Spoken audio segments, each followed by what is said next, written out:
Bonjour les humains, 31 décembre 2024. Alors, on va terminer l'année en beauté. Vous avez vu le titre. Et avant qu'il y ait la moindre réaction, ouais, c'est une chaîne homophobe. Oh là là là là là là là là. On va s'attaquer aux explications techniques. Et pour commencer, homophobe. D'ailleurs, je vais mettre cette vidéo dans la playlist Perversion des codes de Dieu. Si vous ne me connaissez pas encore, donc dans la playlist Perversion des codes de Dieu, il y a perversion des chiffres, des couleurs et du langage. Dictionnaire. Voilà, je l'ai. Alors, nom masculin invariable. Mot latin, homme. Biologique, paléontologique. Nom de genre de l'espèce humaine. L'homme moderne, Homo sapiens, qui est le seul représentant actuel du genre Homo, qui compte plusieurs espèces fossiles. Alors, homophobe. Phobe qui vient de phobie. On va aller voir. Voilà. Phobie, nom féminin. Grec phobos, effroi. Aversion très vive. Peur instinctive. Crainte déraisonnable déclenchée par un objet, une personne, une situation, et dont le sujet reconnaît gêner le caractère inadapté. Dont le sujet reconnaît générer le caractère inadapté. Bon, phobie, c'est la peur. Ben, vous m'avez vu arriver, hein? Non, je n'ai pas peur du genre homo. Vous voyez comment est-ce qu'on peut pervertir un terme? Donc là, moi, c'est la vraie définition, hein. Donc le terme homophobe a encore été une fois inventé pour, pour que les gens se disputent. Alors vous allez me dire, oui, il y a une définition homo, c'est une abréviation déjà, c'est une abréviation et c'est un terme familier, donc ce n'est pas le terme originel. Donc où est-ce qu'on a pêché ça? Bref, donc c'est pour homosexuel, mais même homophobe, c'est la peur des homosexuels. Donc c'est deux fois une perversion du langage. On continue. Alors, qu'est-ce qu'il en est dans la Bible? Parce que c'est bien de ça qu'il s'agit, hein. Qu'est-ce que c'est? Comment c'est considéré par Dieu? Alors, on va commencer à l'envers. On va commencer à l'envers. On va dans Jean chapitre 3 à partir du verset 16. En effet, Dieu a tant aimé le monde qu'il a donné son Fils unique, afin que quiconque croit en lui ne périsse pas, mais ait la vie éternelle. Dieu, en effet, n'a pas envoyé son Fils dans le monde pour juger le monde, mais pour que le monde soit sauvé par lui. Voilà. Mais on va en rajouter un. Celui qui croit en lui n'est pas jugé, mais celui qui ne croit pas est déjà jugé parce qu'il n'a pas cru au nom du Fils unique de Dieu. Alors, donc, c'est payé, c'est plié, et ça vaut pour tous les péchés, d'accord? Excepté le blasphème du Saint-Esprit. Donc, ça comprend également l'homosexualité. Sauf que, sauf que, là, on va revenir, parce que là, donc, je suis dans Jean, donc c'est à la fin. C'est la dette du péché. Mais ça ne change pas la loi, hein. Yeshua, le Christ, a bien dit, je ne suis pas venu je ne changerai pas la moindre lettre, le moindre iota de la loi, je ne suis pas venu abolir la loi, mais accomplir. Le salaire du péché, c'est la mort. Eh bien, il l'a accompli, il est mort. Il a payé pour tout le monde. Mais il n'a pas changé. La loi n'est pas abolie. Donc là, on va en Lévitique, euh, si ma mémoire est bonne, chapitre 18, verset 22. Et après ces versets, je donnerai les explications techniques, le pourquoi. Alors, tu ne coucheras pas avec un homme comme on couche avec une femme, c'est une pratique abominable. Mais il n'y a pas que ça, hein. Ensuite, tu ne coucheras pas avec une bête pour te rendre impur avec elle. La femme non plus ne s'approchera pas d'une bête pour se prostituer à elle. C'est une pratique abominable. Ne vous rendez impurs par aucune de ces pratiques, car c'est par elles que les nations que je vais chasser devant vous se sont rendues impures. Voilà. Alors, l'explication technique. Dieu, c'est le Dieu des vivants. Donc, il veut que nous restions en vie. Donc, il a créé le système du vivant, la nature, pour que la vie se multiplie sur la terre. Voilà.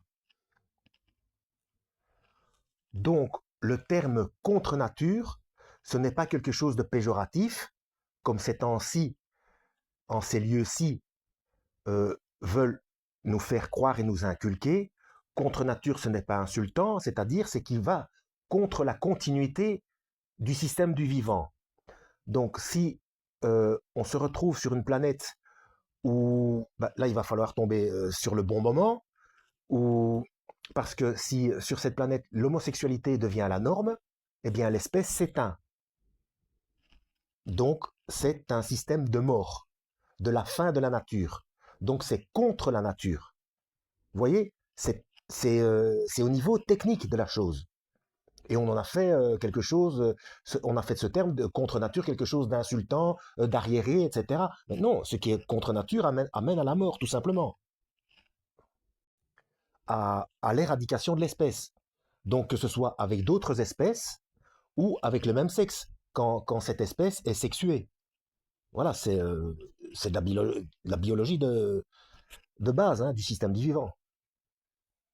Donc ça va même au-delà de tout ce qui est jugement, culture ou quoi que ce soit. Alors, au niveau de la perversion, eh bien c'est pas compliqué. On va aller voir dans le dictionnaire, perversion. Bon, là c'est un petit peu plus long. Hein. Alors, perversion, nom féminin, du latin perversio, renversement. Voilà, donc c'est un renversement, une opposition. Action de pervertir, fait d'être perverti. En psychiatrie, c'est trouble mental poussant le sujet à des actes considérés comme immoraux ou antisociaux. Donc les meurtres, c'est pareil pour les... Comment est-ce qu'on appelle ça les tueurs en série, etc. Ben, ici, ce sont des pervers, quoi. Psychanalyse, terme sans connotation morale, désignant le remplacement de l'objet, normal entre guillemets, de la pulsion sexuelle par un autre objet, dans les cas de zoophilie ou de pédophilie par exemple. D'accord. Altération négative, corruption, la perversion des institutions politiques, altération d'une fonction, perversion de l'odorat du goût. Voilà. Ça, c'est un bon exemple. Perversion de l'odorat du goût, donc qui n'entre plus par rapport à la fonction normale. Alors normal veut dire du plus grand nombre. Hein.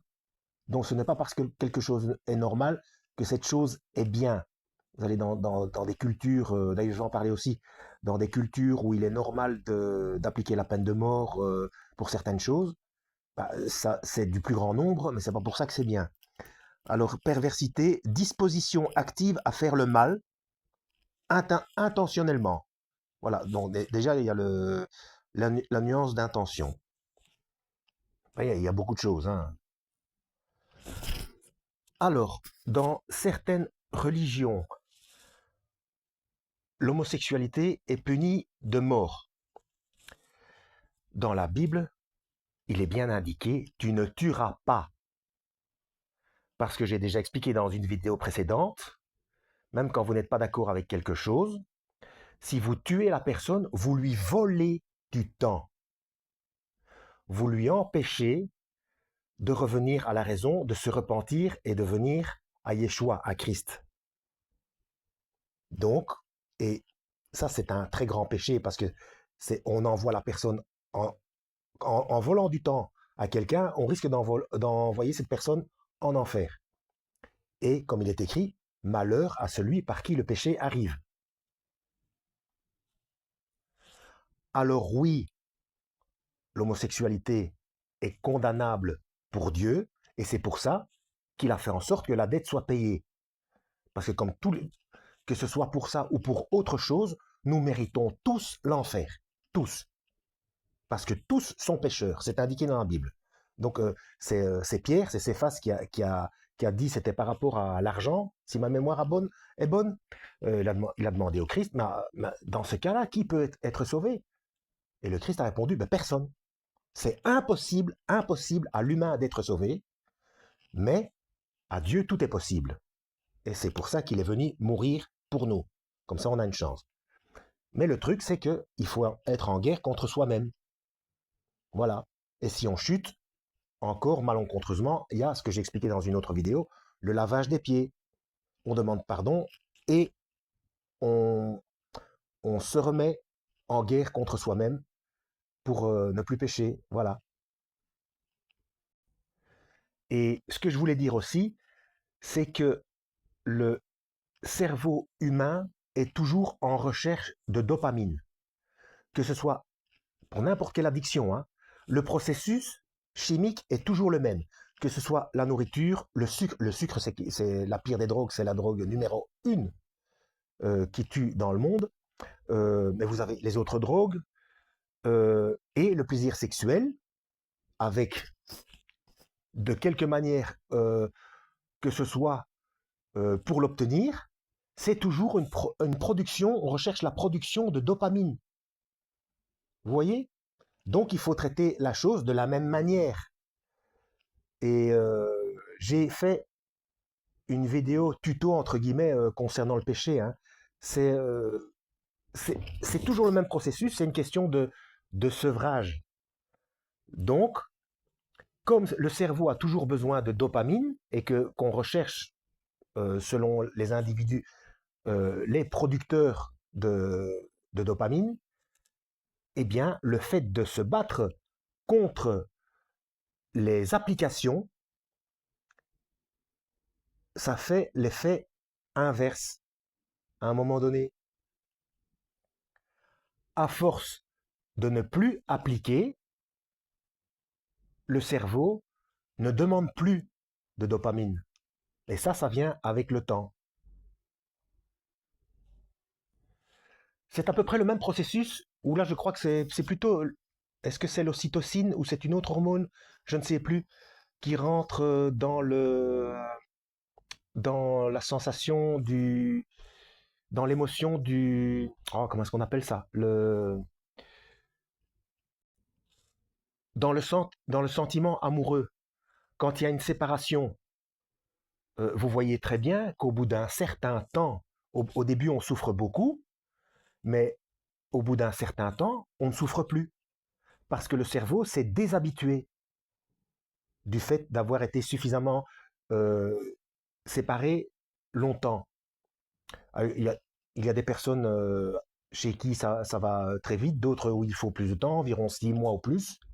Ça dépend des individus. Eh bien, c'est exactement le même processus cérébral que pour tout le reste.